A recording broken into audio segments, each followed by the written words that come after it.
MeMonster. Chapter 26. I'm sure everyone knows what kind of monster peanut flames are. Peanut flames were low-rank, Grade 2 element-type monsters.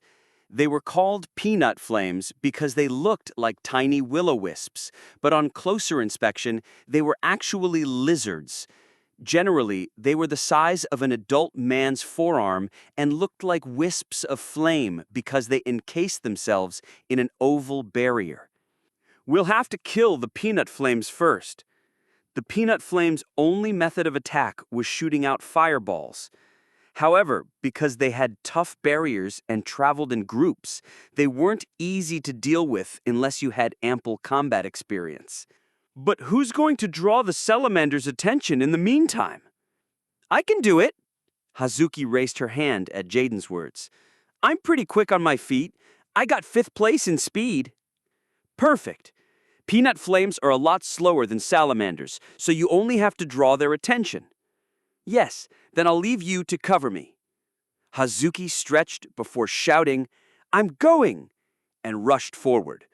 She approached the cluster of monsters in the blink of an eye, hurled her axe, and let out a spirited shout. The angered salamanders began to waddle toward Hazuki.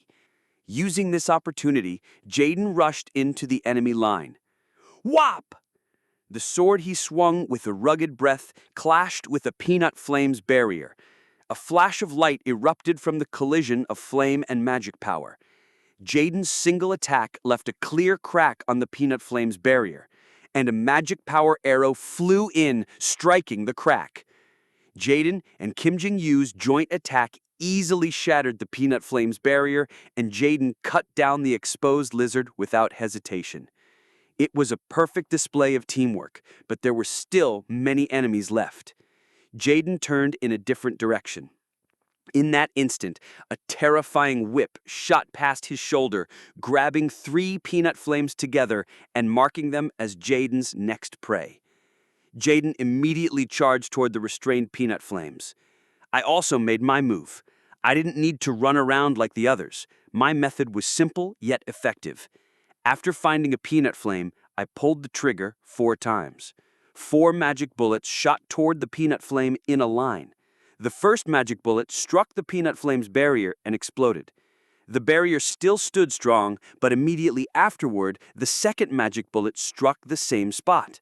The barrier shook, but remained standing. Next was the third magic bullet. Just like before, it struck the same spot, and the barrier finally broke down. With its barrier gone, the lizard inside was shot to death by the 4th bullet. What? Next to me, a dazed interjection rang out. It was Kim Jing-Yu, who was also a sharpshooter. Admittedly, what I did must have looked shocking to him. Unlike the difficult labor of weaving an arrow with magic power and pulling the bowstring with one's strength, all I had to do to kill a peanut flame was pull the gun's trigger 4 times. Guns lack destruction power, but in exchange, they have less recoil and less delay between shots. I boasted as I waved my gun around, but in truth, this was only possible against slow, low-rank monsters like peanut flames. It was also likely that luck played a part in the attack. Focus, focus! Seeing Kim Jing-Yu's dumbstruck face, I pointed at the other peanut flames. Coincidentally, Yu Yin-ha was striking her whip down at them. Her whip became grotesquely longer and swept through the ground. From her whip, I could sense a tiny spark of electricity. That was Yu Yin-ha's gift. It seemed she was already on the edge of achieving enlightenment. Being impressed or congratulating her could come later. For now, I looked for my next target, another peanut flame. But now that the battle was fully underway, the peanut flames were more excited.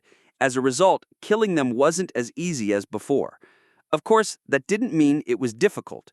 Although I couldn't break through its barrier even after 6 bullets, the 7th bullet luckily pierced through its magic core, killing it in 1 shot. In any case, by the time I killed 3 peanut flames, the battle was nearing its end. Once all the peanut flames were dead, we jointly attacked the 4 salamanders Hazuki was holding back, and there was nothing they could do to fight back. It was easy to see why salamanders were only low intermediate rank. No matter how powerful their fire breaths, they couldn't use them once their tails were tied up. Whew, it's over. I managed to kill 6 thanks to Union Hashi. That's good to hear. Let's count them. We approached the mana puppets and counted the bodies. 1, 2, 3, 15. We had killed them all. Do we keep going now? At the same time that Jaden spoke with a smile, a light flashed from afar. I instinctively turned toward the light. In that instant, my mind went blank. A salamander was breathing out a beam of fire. A fire breath the size of a pillar hurled toward us, melting the surface of the ground. I could feel my brain yelling. This was a direct strike. There was no way to dodge it, and if it hit, I would die. I had to block it if I wanted to live. But how? I immediately thought of Stigma's magic power. If I could form a barrier of water like the peanut flames did with fire, I might be able to block it. The stigma on my arm rose up with a blue glow as pain spread out from my upper arm. Following my will, the magic power was released into the air. Immediately afterward, a wave of fire swept through us. Tzzz. A terrifying amount of steam erupted from the collision of water and fire. The hot steam clouded the surroundings like a fog, blocking our vision. The barrier I created was destroyed from hitting the fire breath. Then, a momentary silence descended before being broken by a deep voice that reflected everyone's thoughts. That was no joke. It was Jaden. A thick terror could be seen on his face. He seemed to be on the verge of a panic attack. That last attack, weren't we dead if it hit us? Yeah, we would have been fried up really good. Thinking that in my head, I collapsed on the ground. I couldn't put any strength in my legs. My entire body felt numb. I thanked the dense cloud of steam for concealing my pathetic state. Oi, sharpshooter, the salamander's still alive, but we can't see anything. Tell me where that bastard is before my heart explodes. Jaden spoke. His voice was trembling with fear. I also tried to calm myself. Calm down, Kim Hajin. It can't see us either. We just have to kill it before the steam disappears. Look at the trajectory. I held up my gun. Rather than describing its location with words, it was better to just show it. I'm shooting. I pulled the trigger. The bullet shot toward the salamander, drawing a blue trace. Although the bullet reached the salamander in under a second, the trail it left behind stayed for a longer time. The others immediately threw everything they had at the direction of the trail. The salamander died without a yelp, almost as though it spent its entire energy in its previous attack. At the same time, I could hear an unpleasant sound of metal cutting through skin. Wait, is this blood? Jaden murmured in a daze. Just like he said, viscous fresh blood streamed down from the cut on the salamander's body. A mana puppet with blood? That's impossible! Then what is this? It's sticky as hell. And what was that last attack? That was a real fire breath. I didn't even touch it, and my skin's a little burned. Mana Puppet's attacks were lowered by 2 ranks compared to the monster they were based off of. In other words, the attack of a low intermediate rank Mana Puppet was not even at the level of a low rank monster. Mana Puppets used in combat training thus sent data of attacks it received back to Cube scientists who would simulate the attack on the real version of the monster and give back the result. Calm down. You think I can just Yes, you're right. Jaden, who was about to erupt with anger, calmed down when faced with Yu Yan-ha. They didn't tell us that something like this wouldn't happen. It was a salamander. It's entirely possible that a normal salamander naturally evolved into a monster. After all, we're in a dungeon, even if it's artificial. At Yu Yan-ha's calm input, Jaden remained silent. He collected his breath and calmed himself down. Yu Yan-ha was always like this, but Jaden was also fairly composed for a high schooler. Meanwhile, the steam covering the surroundings began to dissipate. Everyone was wet from the steam and water. Are you okay? Yu Yan-ha asked me, likely because I was directly in line of the fire breath. My luck was 9.1, so why did it fly toward me of all people? Was the world trying to tell me to take more SP? Or was it because I was the only one capable of blocking it? Now that I think about it, Yu Yanha dying would have been the greatest calamity. I'm fine. I'm fine for now. Oh, right. What was that? Jaden approached me, making a fuss. What? I said in the beginning that anyone with the water attribute should come out. I don't know what you're talking about. Oh, please. How did you block that fire breath then? That steam was created because it clashed with water, didn't it? Sharpshooters normally carry a shield or two to protect themselves. What? Stigma's magic power had followed my will and created a water attribute barrier. This shield blocked the salamander's attack, and now I didn't have any magic power remaining. But this wasn't something I could just tell others. This son of a bitch. Quiet.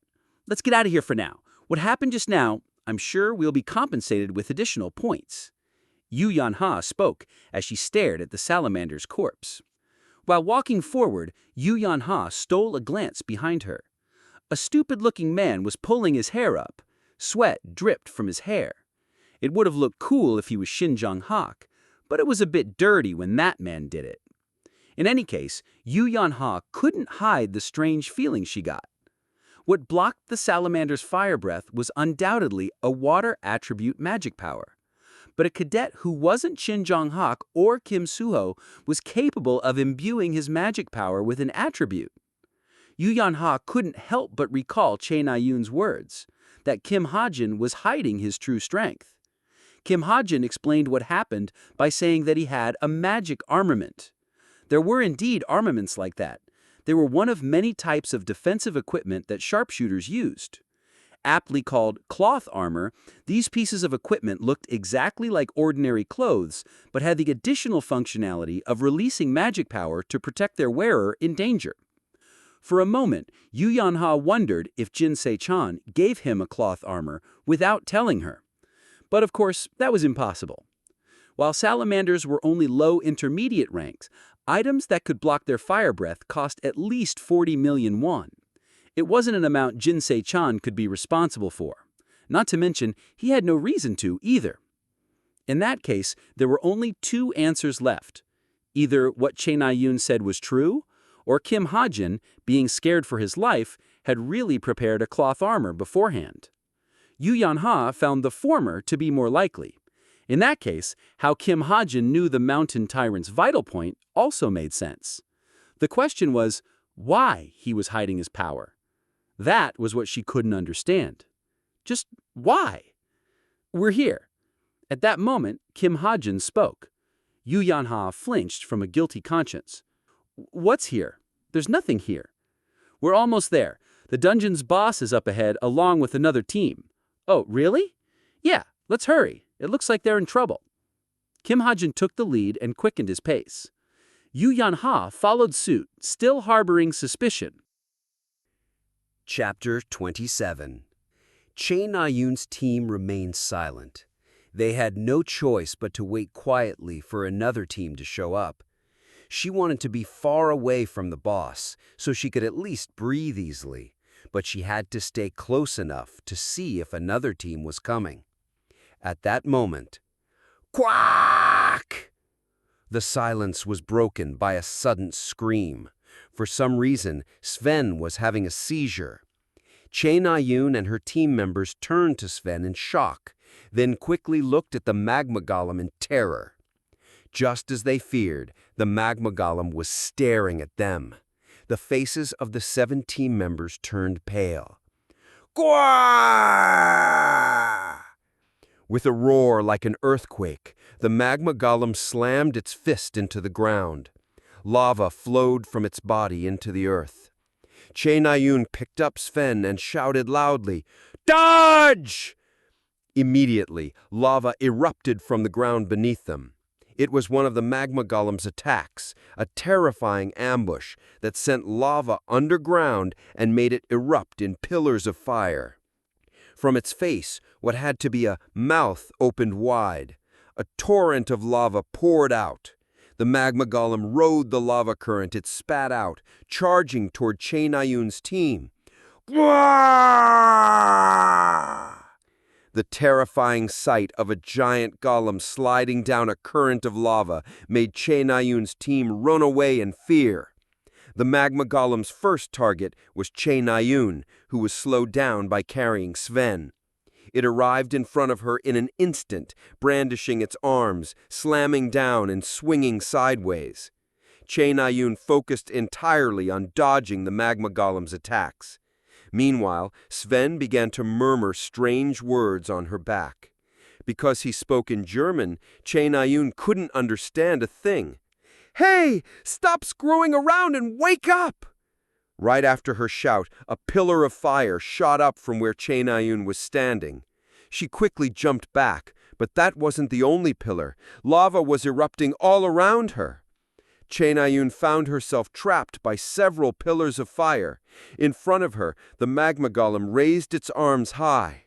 At that moment, Che Nayun sensed her death. "This golem will kill me! This terrifying being in front of me can't possibly be just a puppet!" Petrified, she couldn't think of anything else. Without closing her eyes, she stared at the two fists crashing down on her. Tang! Just when the horrific torrent of lava was about to engulf her, the magma golem's head bent forward. With its arms raised, the magma golem stopped moving.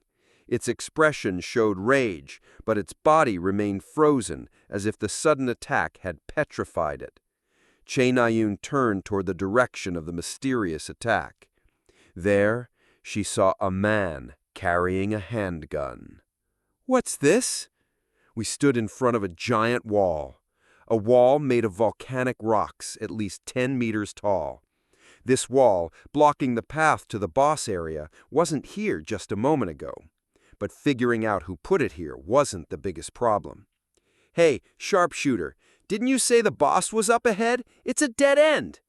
"It should be past this wall. Break it." Acting like the leader, huh?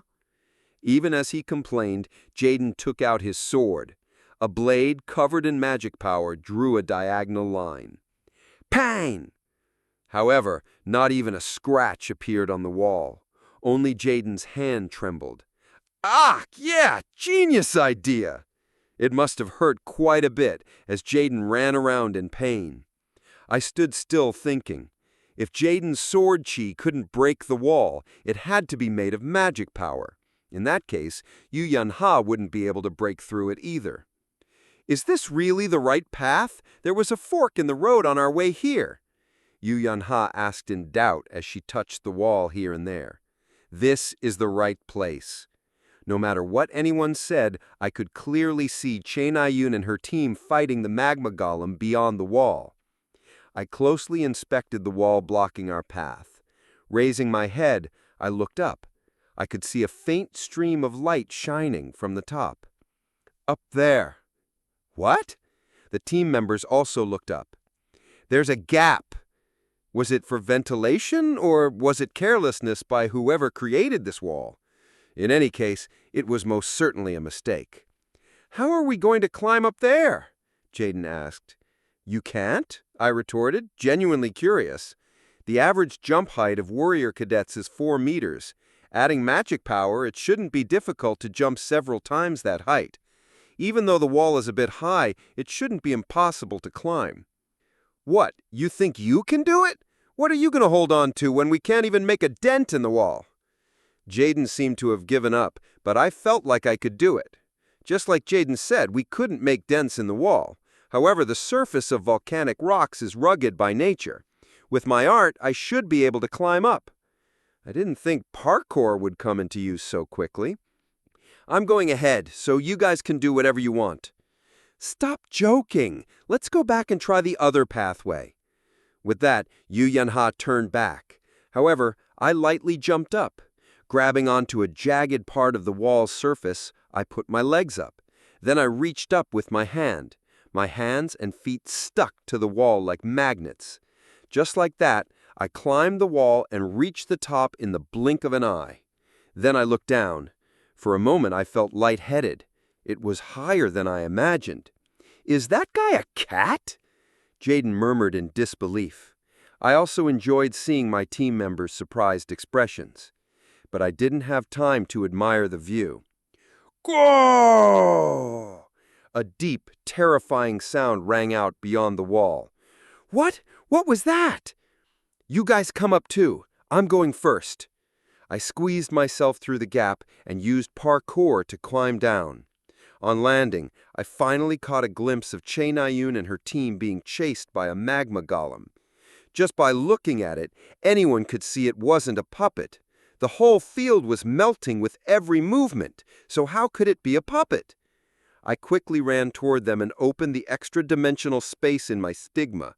The tattoo on my upper arm glowed, and corporal magic power gathered in my hand. In an instant, it condensed into a gun and several bullets. I loaded a bullet I had prepared beforehand. It was a water attribute magic bullet, one I had made for emergencies.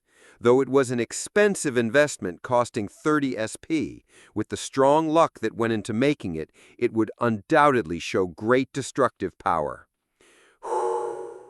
After running into range, I stopped. I panted, out of breath, but I didn't have time to rest. Chae Na-yoon was surrounded by the magma golem. I immediately aimed at the back of the magma golem's head and fired. Tang! The bullet struck the magma golem's head squarely, and its head bent forward. Immediately, the water attribute bullet reacted to its lava body and petrified its upper body. It was a paralysis state. I looked past the magma golem. Sven was on Chae Na-yoon's back. Chae Na-yoon seemed momentarily shocked, while Sven looked like he had already fallen to a Dejin. I shouted at Chae Na-yoon, "Hey, snap out of it!" Huh? Good, she responded quickly. First, put that guy on your back on the ground. What? Where are the others? Why are you the only one? Put him down. Chae Na-yoon put Sven down, as I said. Happy? Yeah. I ran in since the situation looked grim, but now I broke out in cold sweat. At the same time, the magma golem's body trembled. It seemed it wanted to eject the bullet from its body. In other words, it would move again soon. I signaled Chae Na-yoon. Hurry up and save me. Battle position! Before I could finish, Chae Na-yoon shouted. Immediately, a spear flew in and pierced the magma golem's neck. Her teammates followed suit. I quickly turned and ran behind Chae Na-yoon's team. Buy time for me! Chae Na-yoon shouted as she pulled on her arrowless bowstring. Soon her magic power condensed on her bow. She seemed to be making a special magic power arrow. It was likely what she learned from her previous defeat to the museum's djinn. As expected, Chae Na-yoon wasn't lazy when it came to self-reflection in training. I dropped my jaw in awe at the sight before me. Chae Na-yoon's magic power created a fierce current which rushed toward the bow and formed an arrow. In truth, it was too big to be called an arrow. It was a pillar. An attack of this level was impossible without exceptional mental power and magic power control. But before her arrow could finish forming, the magma golem freed itself from paralysis. Gore! Her teammates tried to hold out as long as they could, but they were sent flying by a single swing of its arm. Roaring, the magma golem charged toward Chae Na-yoon. I quickly held up my gun. But before the magma golem's fist could reach Chae Na-yoon, and before I could fire, a single sword strike blocked the magma golem's advance. The sword strike came from Sven. After blocking the magma golem with his sword, Sven turned around and muttered, "Sorry, I was late to recover." Chae Na-yoon let go of her bow without a word. Sven jumped to the side. With a brilliant light, Chae Na-yoon's giant arrow pierced through the magma golem. As soon as she shot her arrow, Chae Na-yoon collapsed on the ground. She knew she would need at least 15 seconds before she could move again. Even after taking such an enormous magic power attack, the magma golem didn't die. Chae Na-yoon softly bit her lip. I'll take care of the rest. But before the magma golem could recover an attack, Sven sliced off its head. With that, the magma golem's body turned into hard volcanic rock before disappearing. Silence descended on the battlefield. Sven put away his sword, walked up to me and gave a slight nod. "Thank you for helping us." I stared at Sven. He had undoubtedly formed a contract with a djinn, but unlike in the original story, he didn't lose control.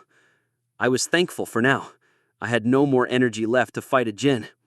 But Sven was destined to go berserk. While being eaten by the devil, he would tread farther down the path of destruction. That was because the devil Sven was contracted to was far too strong for him to handle. "Sir took your sweet time, bastard," Chenayan muttered while bent down on the ground. She seemed to have a lot to say, but she must have been out of strength as she closed her mouth. Chapter 28. Lying on the ground, I stared up at the ceiling. Scorching heat seeped through my clothes. The dungeon's boss had been killed, but the heat lingered. Bored, I tilted my head to the side. Che Neyun's team was talking some distance away. They offered for me to join them, but I refused. I was too tired to answer the questions they'd inevitably ask. At that moment, Che Neyun, who had been stealing glances my way for a while, took a deep breath and got up. Then she walked over. She cast a shadow over me and looked down at my face. "What?" I curled up, raising only my upper body. Seeing sweat dripping down, Che Neyun frowned slightly. But after straightening her expression, she sat down next to me. Of course, she was still about 10 feet away. I thought I should say this. Thanks. I was genuinely at a loss for words. I stared at Che Neyun in a daze. That was a word I thought I'd never hear from her. Che Neyun. Age 17 to 27 in the story. She was only 16 by American age. Despite how young she was, her life was far from normal. It was filled with tragedies. The first tragedy happened on her 6th birthday. On what should have been the happiest day for a 6-year-old, her mother was killed by a djinn. After that incident, her personality changed completely. The child whose dream was to become like her mommy cried tears of blood and sought to become a hero. While other children her age laughed and played, she trained in hitting and breaking targets. The scar from that day was etched in the deepest part of her heart. As a 4th-generation chaibol, even having a true friend to mend this wound was a disgrace. Revealing one's deepest thoughts was akin to revealing one's weakness, and the hyenas in the outside world would jump at the chance to take advantage.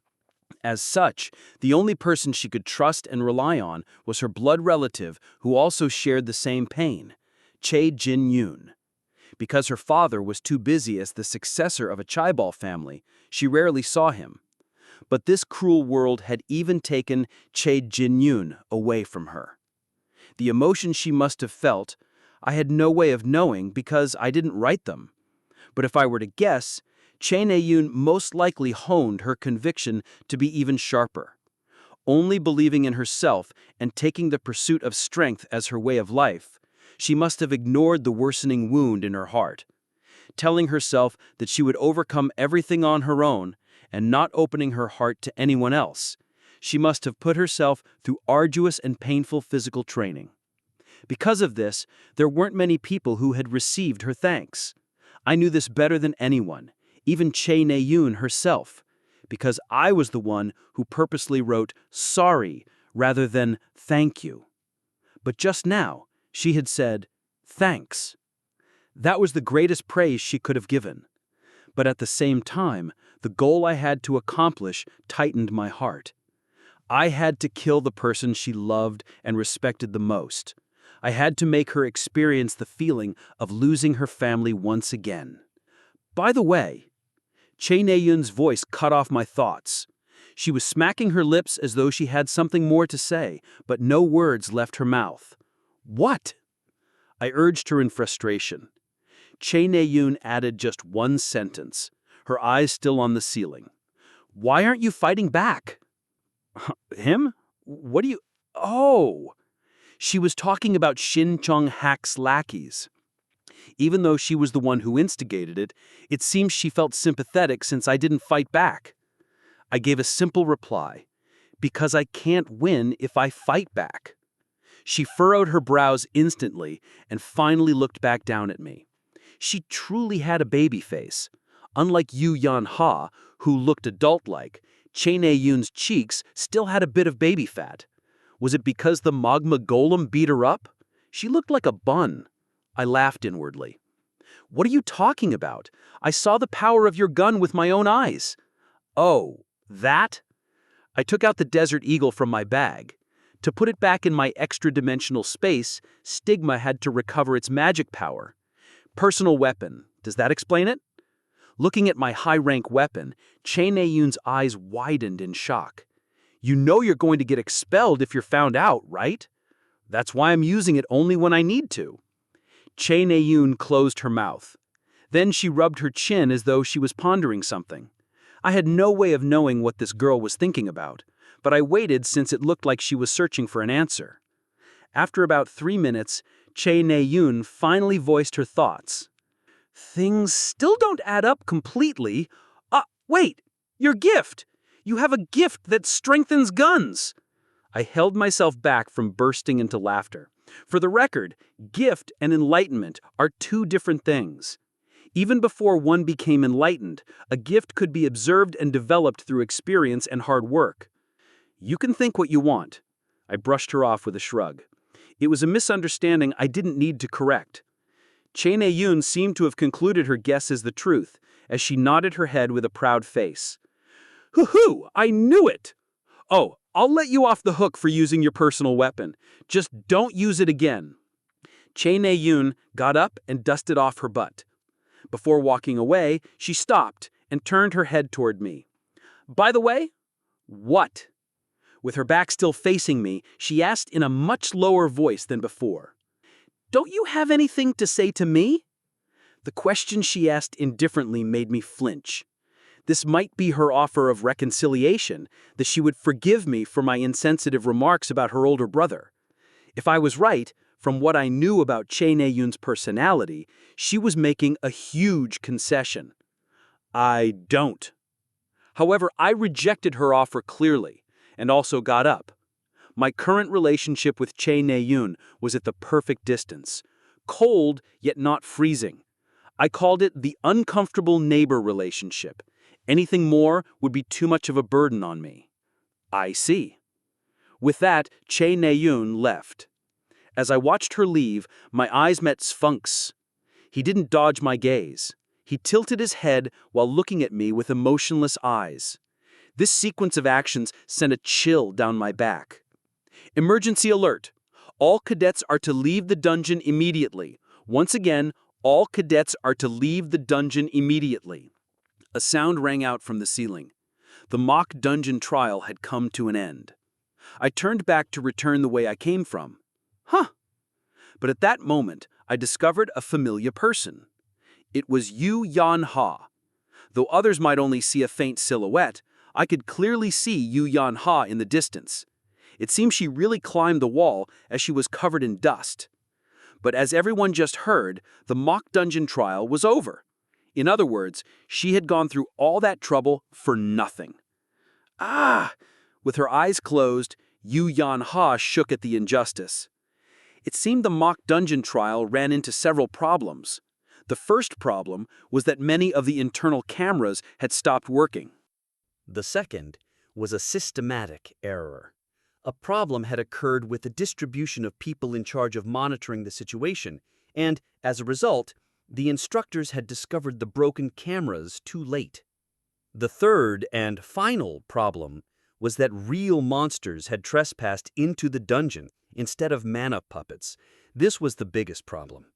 The mock dungeon trial was canceled as a result, and everyone's grades were postponed as well.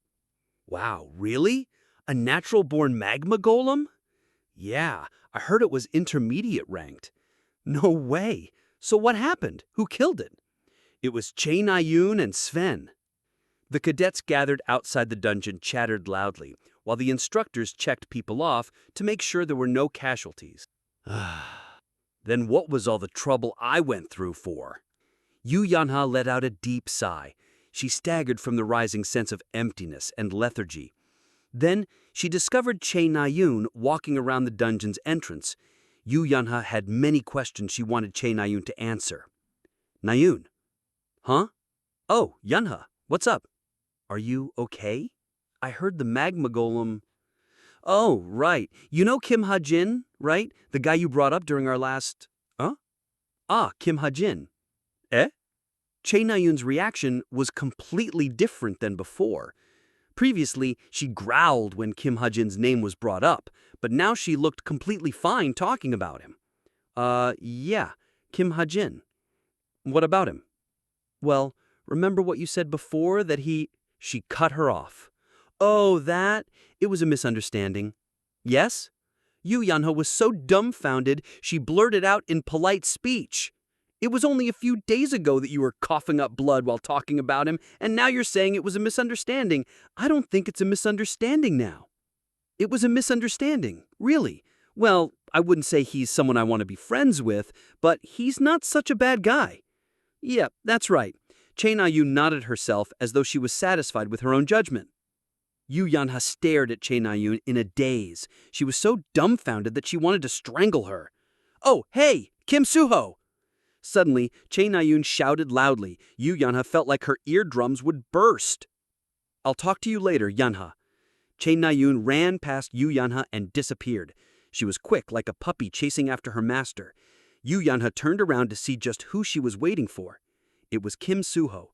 Che Na-yun ran up to Kim Suho, who had just left the dungeon, slapped his back and stood in front of him as if to block his path. Whoa, that surprised me. Did anything happen to your team? It was no joke. I almost died from exhaustion. For the record, Kim Suho chose the 8th pathway.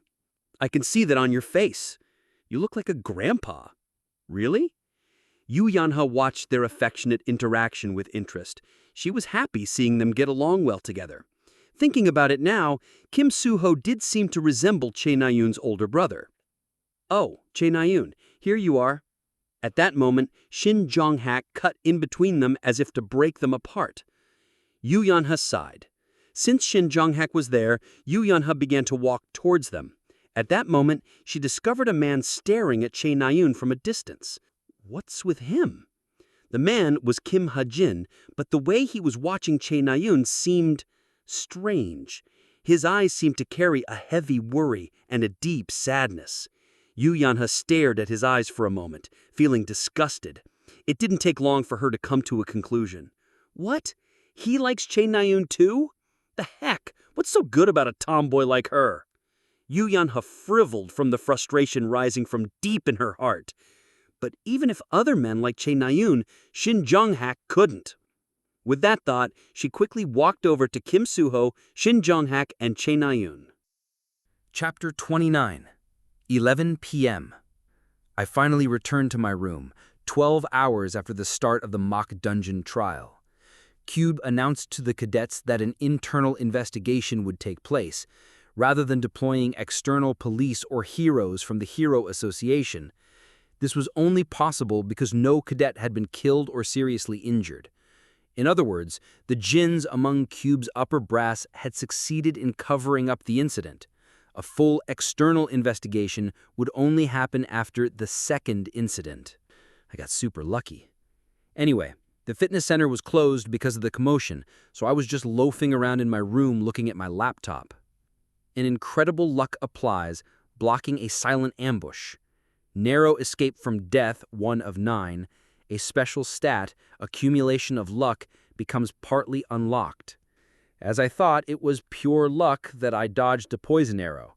Because of that, a special stat called accumulation of luck was unlocked. In this world, stats were divided into 3 main categories: variable stats, invariable stats, and special stats. Variable and invariable stats were things people were born with. Even a baby had strength, magic power, vitality, intelligence, and other basic stats. But special stats were something most people didn't have. For example, every human was born with magic power, the power to wield mana, but they weren't born with magic power control or mental power, which were needed to actually use magic. These 2 abilities came from innate talent and continuous effort. As a result, cadets generally had a different number of special stats. Most had 2 basic special stats, magic power control and mental power. Kim Soo-ho, for example, also had an additional special stat called Resistance, and Chae Na-yoon had one called Intuition. And then I had one too. It was only 11% unlocked, so there wasn't much I could do with it. Plus, there was no explanation about the stat, so I didn't even know what it did. Well, I'm sure I'll find out eventually. The more important matter was Sven. I needed to know what he was planning. He was definitely scheming something involving Chae Na-yoon, and he would likely lose control once he was alone with her. After all, one of the negative side effects of a Jin contract was the amplification of emotions and obsession. Should I contact Chae Na-yoon? No. I opened my laptop. It felt like a crime. No, it was definitely a crime, but I didn't have any other choice. Using my laptop's internet access function, I accessed Chae Na-yoon's smartwatch. I only needed to spend a small amount of SP. Chae Na-yoon to Kim Soo-ho. Hey, what's up? Shin Jong-hak to Chae Na-yoon. Hey, do you want to go grab a late-night snack? Several messages were coming and going, and I tried my best not to look at them. The only conversation I needed to see was Sven's. As expected of Chae Na-yoon, she was receiving messages from several male and female cadets. I only found Sven's name after scrolling down for a while. Sven, thank you for yesterday. Yeah, you did well too. By the way, why do you keep using polite speech? It's uncomfortable. Sven, is it? I'll talk casually then. Sven, I hear the hunting club is going to Gangwon-do this week. Want to hunt together? Yeah, sure. It was a normal conversation between colleagues, but Sven's last message caught my attention. Hunting club this week, hunt together. In the original story, this was also the day Sven went berserk. At that moment, I received a message on my smartwatch. When I saw the sender's name, I couldn't help but feel curious. It was Kim Soo-ho. Do you have time this Thursday? What's up with him? Why would Kim Soo-ho contact me all of a sudden? Oh, it's that. For the internal investigation of the previous incident, Cube decided to select the most trustworthy cadets from each grade to search for the culprit. The freshman year representatives were, unsurprisingly, Shin Jong-hak, Kim Soo-ho, and Chae Na-yoon. But isn't it too early? I wasn't sure of the exact date, but I remember it being around early April. Currently, it's the end of March. The investigation team had formed quicker than I thought. Plus, I couldn't understand why he would contact me. Why? I can't tell you yet. I'll tell you about it when we meet in person. For now, just know that Na-yoon recommended you. Chae Na-yoon? Why would Chae Na-yoon recommend me? Because I have good eyes? I hesitated. The timing wasn't good. Classes were canceled for Wednesday and Thursday, so I planned on going to Gari Mountain Dungeon on Wednesday, and the hunting club is on Thursday. I replied, I'm busy on Thursday, but I'm free on Friday. He replied, that's fine, we can meet then. Kim Soo-ho replied instantly, well, it's better for me the closer I am to the storyline. After replying okay, I went back to looking at my laptop. Next on the list was Sven's social media accounts. Gangwon-do was Korea's largest mountainous region. The area included Bakdu Mountain, known for its rich life energy, and other mountains like Kumgong, which were rich in spirit energy. Martial artists called this area the Mecca of training. Because of the rich life and spirit energy in Gangwon-do's mountains, it attracted all sorts of people: hunters, poachers, heroes, and mercenaries. Among this was a special occupation, the ginseng digger. A ginseng digger was someone who searched the mountain grounds for ginseng. While they weren't strong enough to fight monsters, they traveled the world in search of ginseng, with their sense of smell and sight heightened to the limit. Ginseng could be found in many countries, but the most expensive ginseng was found on the Korean peninsula. Naturally, ginseng diggers were common in Gangwon-do. Kim Yoon-jun was also a ginseng digger. Gangwon-do's ginseng sold for sky-high prices even if they were young, because ginseng increased the amount of mana power in one's body. Kim Yoon-jun didn't really understand what that meant, but he had spent 10 years in Gangwon-do's dangerous mountain ranges filled with monsters to dig up money. The last ginseng he discovered was a year ago. It was a 4-year-old ginseng. In other words, he had no income for a year, but because he received 300 million won from his last ginseng, his family didn't complain much. Today marked the 20th time Kim Yoon-jun climbed Gari Mountain. Huh. As always, he walked with his eyes looking down. When he raised his head to wipe off his sweat, he saw a young man. The young man wasn't ugly or handsome. He was simply average. Still, his body seemed well built, probably because of the defined muscles on his arms and legs, a common feature among ginseng diggers. The man kept walking, stopping, and looking at a map. A ginseng digger, but ginseng aren't found on maps. He must be a newbie. Kim Yoon-jun grinned and walked towards him. The man turned around, having noticed his presence. Kim Yoon-jun asked with a cheeky smile, "Are you also a ginseng digger?" The man stared back at him in a daze before shaking his head. No, I'm just looking for a place. With that, he hid his map behind him. Kim Yoon-jun found his actions rather cute. Ha ha, I get it, but ginseng aren't something you can find with maps. Yes? That map, I don't know where you got it, but don't trust it too much. Only heaven knows where ginseng are. What? The man tilted his head. Kim Yoon-jun had a lot he wanted to say to this novice ginseng digger. He felt it was his responsibility as an elite ginseng digger. Kim Yoon-jun then began to talk about his experience as a ginseng digger and showed his cutting-edge equipment. He explained how to dig without damaging the ginseng, then showed pictures of his wife and 13-year-old son before laughing and smacking the man's shoulder. When I see young folks climbing the mountain, I can't help but think they're dreaming of striking it rich. Jumping into the mountains with such a flimsy mindset is no different than throwing away your life. Forgive me for saying all this, but I hope what I told you will help. Ah, yes. The man nodded with a blank face. Kim Yoon-jun could feel a deep admiration and respect in his eyes. Just that made his effort worthwhile. And take care. I wish you good luck. In fact, I hope you can grow up to threaten me as a competitor. Don't forget the advice I gave you today. Kim Yoon-jun walked past the man. Just in case the man was watching him leave, he raised his hand and waved. I stared at the man's back. Then I looked down at the watch on my wrist. Unknowingly, 30 minutes had passed. What is he? I ended up wasting time because of some talkative guy. I wanted to cut him off in the middle, but I hesitated, thinking he might be a named herbalist.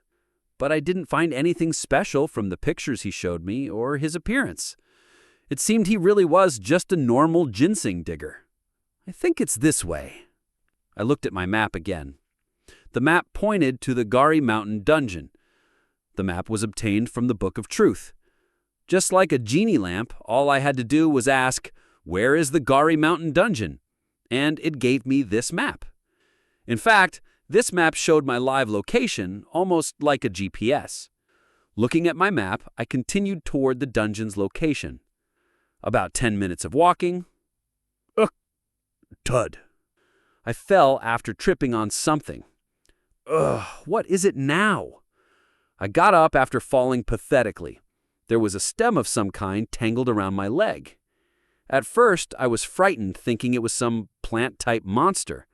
But on closer inspection, I saw it was just an ordinary stem. Whew, that surprised me. I pulled on the stem. It didn't seem to go very deep, as I didn't need to use much strength. But when I pulled the stem out of the ground, something resembling a bellflower root came out. What's this? I threw the root on the ground. After dusting myself off, I took a step to continue walking, but I suddenly remembered what the man I just met told me. Ginseng. I looked at the root one more time. Now that I looked at it again, it does resemble a mandrake. I took out my laptop and read the description of the root in front of me. 7-year-old ginseng. Plant that achieved magic power on its own through condensed life energy and spiritual energy. Has strong efficacy no matter how it is used. A treasured item full of nutrients. I was speechless. There was something I needed to say, but I was too dumbfounded to speak. So I just murmured inwardly, "Jackpot." Chapter 30. Ginseng served many purposes. Consuming it would increase one's stats, and grinding it down for use as a medicinal ingredient could produce about 10 high-rank potions. It could even be used for enchantment, a process where the magic power within the ginseng was added to an item, granting it a special effect. But I didn't have the equipment to make potions, nor did I have a connection with the magician for enchantment. So, my only options were to eat it or sell it. Eating it is a bit... This ginseng should fetch 700 million won. Since I could use Violet Banquet to sell it, I didn't have to worry about being scammed, even if I had to pay higher fees. If I sold it now, I could invest the money in stocks and easily get a return of 4 to 5 billion won. That would be enough to buy 7 more of the same ginseng. This is hard. This unexpected fortune only made me worry more. For now, I put the ginseng away in my bag. I could think about this first world problem after I found the Gary Mountain dungeon. Standing in front of a cave, I dusted my hands. Dirt fell to the ground. So this is why it hasn't been discovered until now. After taking a deep breath, I glanced behind me. Just an inch from my feet was a razor-sharp cliff. The Gary Mountain dungeon was located in the middle of a cliff, hidden by moss and vines. My heart thumped. Even with parkour, the journey had been difficult. Without Stigma's magic power as insurance, I would have been too afraid of falling to try. I looked into the dark cave without entering. My 1,000-mile eyes pierced the darkness and widened my vision. Soon I discovered the switch monster, a ghost. Just like in the original story, the Gary Mountain dungeon was an undead dungeon. Monsters here included Dullahans, Banshees, and other undead, ranging from grade 9 to grade 3 of low intermediate rank. The boss should be a Death Knight, so it was impossible for my current self to clear the dungeon. In the first place, not even Tomer had fully cleared this dungeon. A Death Knight is a high intermediate rank, grade 1 monster. Defeating it was impossible without a high-rank hero. It seems I would have to be content just knowing where the dungeon was. With my current strength, even beating the hidden stage would be impossible. No. I looked into my bag. The ginseng I just picked up was showing off its glorious, tempting appearance. A hidden stage is a completely isolated space from the standard dungeon, making it much easier to clear. In addition, the hidden stage's reward was better the faster you took it. Above all, I didn't want to worry about Tomer coming here sooner than in the original story. As I said before, the hidden stage's reward was a formless weapon called ether. Because it lacked a clear form, it was easy to mistake it for a lump of magic power. But the reason ether was called a weapon was because of this property. Since it had no form, it could change into whatever its user wanted. And furthermore, ether was an evolving weapon. It was worth taking it early even if I had to sacrifice the ginseng. Of course, I didn't mean I would use the entire ginseng. I took off 3 of the 7 roots it had. 7-year-old ginseng root. The root of a 7-year-old ginseng contains condensed magic power. First, I tried changing the root setting. For 1 hour, increases all variable stats by 4 points. Since I was editing the effect it already had, I thought it wouldn't cost much SP. You do not have enough SP.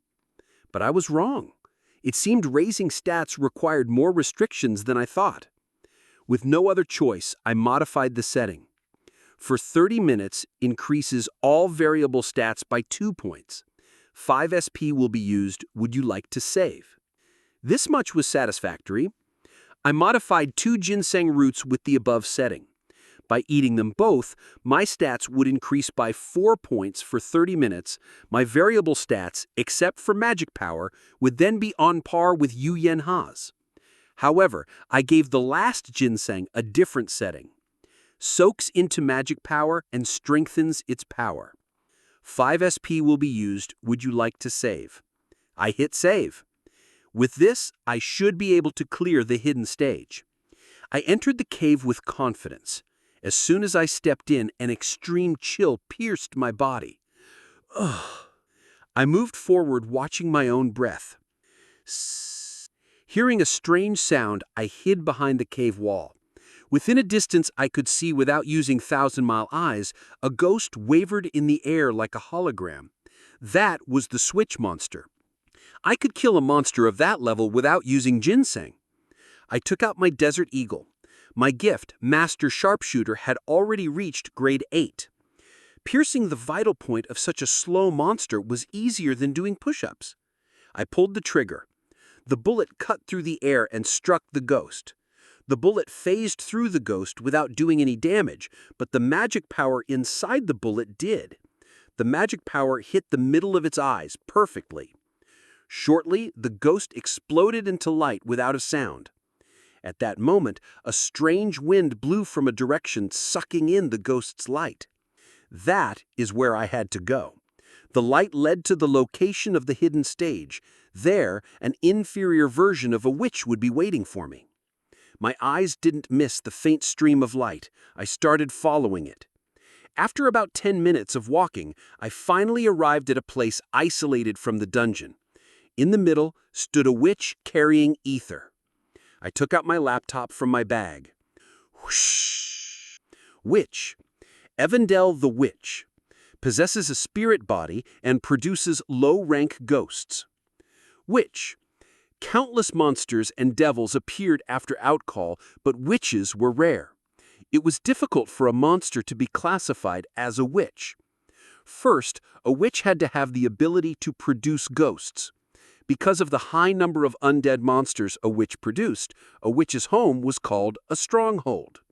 Second, a witch needed a human body. Without a human body, a witch could not use her magic power properly. And finally, a witch needed intelligence on par with humans, because a witch without intelligence could not distribute her ghosts efficiently. The reason the witch in front of me was an inferior version was because she didn't fully meet the second and third requirements. However, Evandel would one day become infamous. Adult witches are difficult to deal with, so the most efficient way to subject one is to kill it when it was young, before its intelligence and body fully developed. But in the original story, Evandel was raised by jinns, protected from stress and danger. After reaching adulthood and becoming independent, she established her stronghold in an abandoned school in Suwon. This stronghold, which became known as Evandel's Castle, became the most fearsome stronghold in history. The Hero Association famously said it was no different than a tower. By killing this inferior version of Evandel, I would obtain two things: Aether and Evandel's seed. In the original story, Tomer only took Aether, giving Evandel's seed to the followers of Isabel. Since I planned on taking both, I needed to kill Evandel. There was only one problem. She's a child. Her appearance made me hesitate. She had a tiny face and was only 140 centimeters tall. With soft hands, she was squishing the soul of the ghost I just killed. Tomer had killed that child, and I had to do the same in a single attack. But it had to be done. I was the one who created her anyway. After stealing myself, I released Stigma's magic power. A bullet would never be able to kill a witch in a spirit body. This was a fact that wouldn't change no matter how much SP I invested. Attempting to do so would only waste SP. Light attribute, Spear. I willed Stigma's magic power. The attribute I wanted was light, and the form I wanted was a spear. The weapon I wanted was created using all of Stigma's magic power, but its size and sharpness were poor. In the first place, the amount of magic power in Stigma wasn't enough to form even a single arrow properly, so forming a perfect spear was too much. But I had a way to sharpen this spear. I placed a ginseng root on the spear. The spear devoured the ginseng, increasing its size and luster. Next, I swallowed the 2 ginseng roots I'd modified earlier. Immediately, I felt my body surge with vitality. 4 points.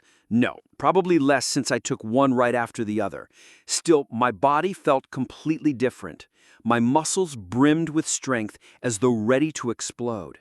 I felt hot, yet light, like I was no longer human, but a radioactive monster. Breathing heavily, I looked down at my body. My muscles were bulked up, and my 5 senses had become extremely sensitive. As I thought, the spear was the best choice for displaying the most destructive power with amplified stats. I hurled the spear with all my strength. The magic spear shot through the air like a flash of lightning, not deviating from its path. The moment I let go, the spear had already pierced through Evandel's head. Huh? But Evandel survived. With the spear stuck in her head, she turned toward me. I felt an unprecedented terror at the gory scene. A muddy stream coalesced in her hands. A vengeful spirit was taking shape. Wait, can we just talk this out? Wah! But in the next moment, Evandel collapsed with a strange cry. Life energy disappeared from her body, and a seed fell to the ground. Was it an instinctive reaction before death? After calming my beating heart, I walked up and picked up the seed. Then I walked forward into the darkness, a slime-like weapon with a blue glow. This was the weapon that made Tomer into one of the executives of Wicked. Before I reached for it, I checked its description with my laptop. Aether. Mystic, formless, evolving. A corporeal but formless weapon. Adheres to its master or their weapon, reinforcing their strength. Master selection. Will not adhere to another being once a master is chosen. Physical body reinforcement. Increases the variable stats of its owner by 0.6 points. Weapon reinforcement. Adheres to its master's weapon and strengthens the weapon's attack power. Aether itself can also form a weapon. Current weapon form Aether rank, high rank. Evolving weapon. All of the above functions evolve with its owner. Depending on the state of Aether's awakening, other functions can develop. I had obtained my weapon, but I didn't expect things to end so easily. Clack, clack, clack. A series of striking sounds rang out from all directions. Bones joined together, forming the shape of a man. Soon, I found myself surrounded by white bone soldiers, skeletons. Thank you for listening. If you enjoyed this story, don't forget to subscribe, comment, and like the video. Have a suggestion? Let me know in the comments.